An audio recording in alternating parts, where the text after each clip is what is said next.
বিশ্বনবী বললেন খায়রুকুম মান তাআল্লামাল কুরআন ওয়া আল্লামা, তোমাদের মধ্য থেকে ওই ব্যক্তি আল্লাহর কাছে সবচাইতে বেশি সেরা যে নিজে কোরআন শিখে অন্যরে শিখায়া দেয়।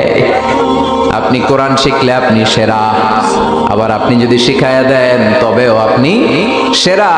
এজন্য কোরআন শিখানোর চেয়ে শ্রেষ্ঠ কাজ হয় না। আপনি যদি কাউরে শুধু সূরা ফাতিহাটা শিখান, কোন সূরা, ওই লোক যতবার জীবনে সূরা ফাতিহা পড়বে তার একটা পার্সেন্টেজ সওয়াব আমলনামায় আপনার আছে না নাই?